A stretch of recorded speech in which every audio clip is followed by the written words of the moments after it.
Welcome to my Inferno Pizza ordering system. In this video I'm going to be discussing the design ideas, the guidelines which they support, and the general workings and procedures of the application.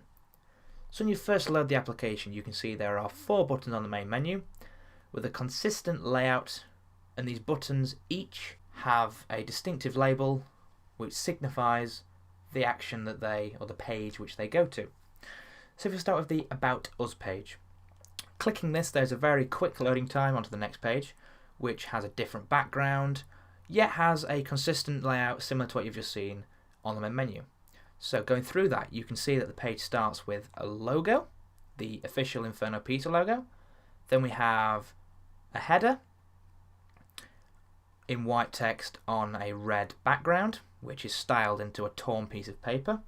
Then after that we have a brown wooden background which is used to display some black text and a selection of different icons in the foreground.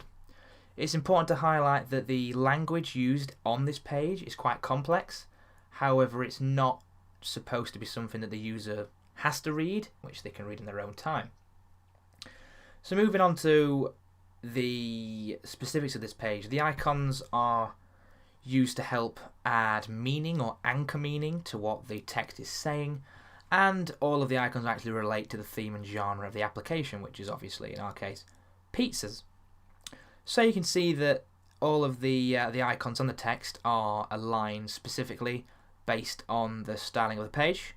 So it's based on an alternating side, so align left to being aligned right, and where the images are aligned right to align left, that type of stuff.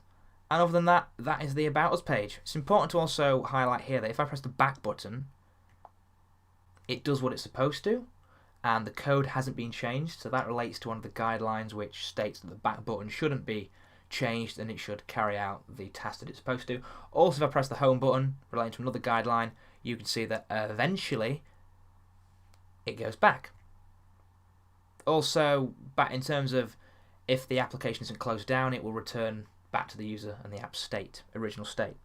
So if we move on now to browse and menu, again you can see that the page again is very consistent in its layout. We've got the logo, the headers, exact same colour scheme.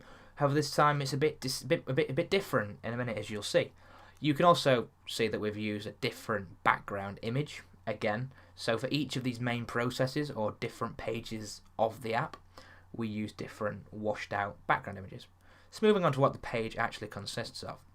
So this page itself doesn't really consist of anything apart from 2 different functional buttons, one saying main menu at the top and the other one saying drinks and sides, which you can alternate between the two by obviously clicking on them. But if we scroll down, you can see there's a lot more distinctive layouts in terms of the formatting of the page. Also, we have introduced white text. However, that is generally just because the black text doesn't want to be overpowered too much. Also on this page it's important to highlight 2 things. First of all information provided on this page has been taken from the official Inferno Pizza website, as you can see here. And the second thing is the use of these little icons which state the letter V or an image of a chili, which is there to highlight vegetarian and spicy food options. The text is uniquely styled in number format to help give the user an idea of the stages that they go through to produce their pizza. And other than that, that is the menu page. I'll quickly go back to the drinks page again so you can just see what that is.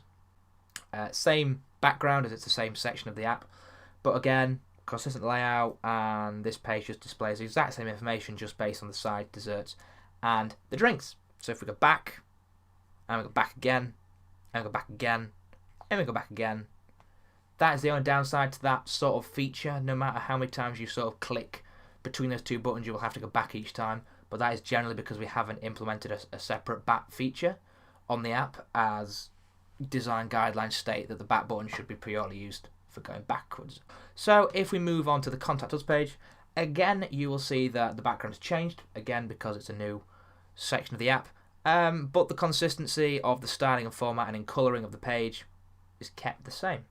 So if we go down you will see something a little different this time. The Contact Us section has sections of text which are set in red. These represent 1. a email address that you can click and it will take you, which we'll show you in a sec, and the second one being a telephone number that you can obviously contact to call up the restaurant. These are also signified by the little icons to the left, one being an envelope, the second one being a telephone. For example, if we click the email, you can see that little dialog box pops up, giving you the options to send an email via Gmail or Outlook or PayPal, if you really want to do that.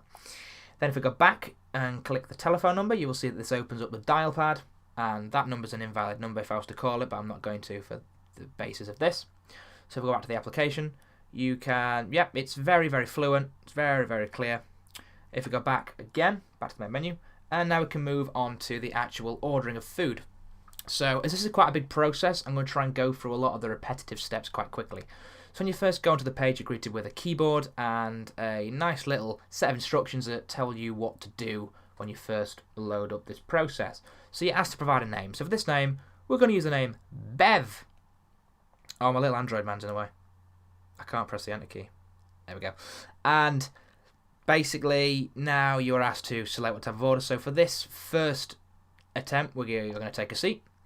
After clicking this, there's no confirmation set because it's a one-click process, and it takes the user straight to the pick a table screen, which is extremely laggy because there's way too many images set on this page. But if we scroll down to the bottom, you'll see there's actually a legend stroke key that I've implemented about a few hours ago from this video being taken, and it basically highlights what the icons above mean.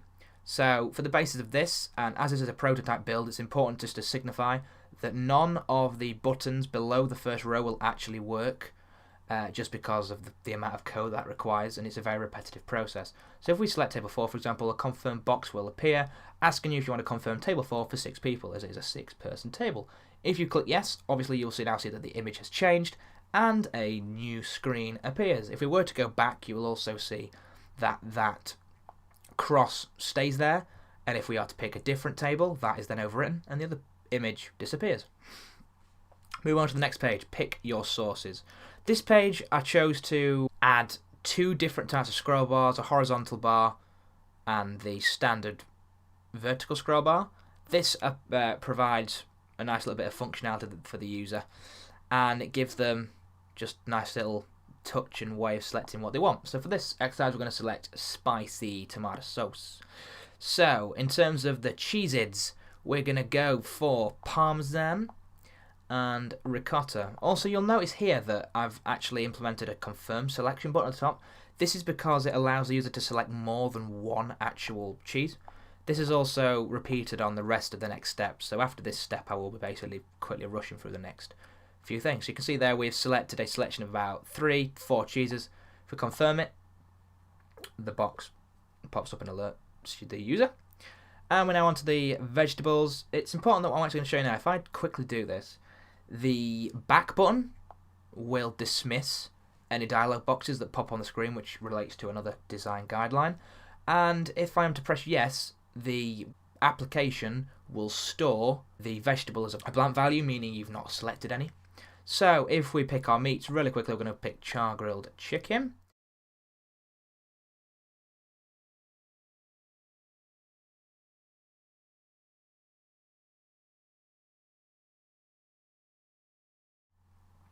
This is a little new page. This actually asks the user to input any particular requirements they need. So for example, if the user is vegetarian, even though there are vegetarian options provided, they might want to state they're vegetarian. Or if someone is celiac, so for example, I'm going to put I am celiac.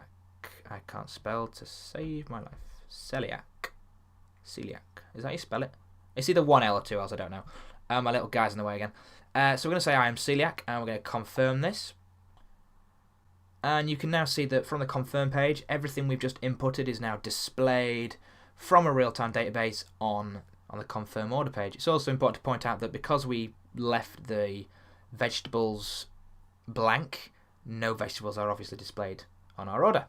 So if we like our order, we can confirm. If not, we can go back and manually change separate things. I'm going to confirm the order. You are now greeted by a little message that says, thank you, your order has been received. You return to main menu, and obviously the main menu reappears. Based on that, that is the end of my video. So I hope you've enjoyed my Inferno Pizza ordering system, And yeah, bye-bye.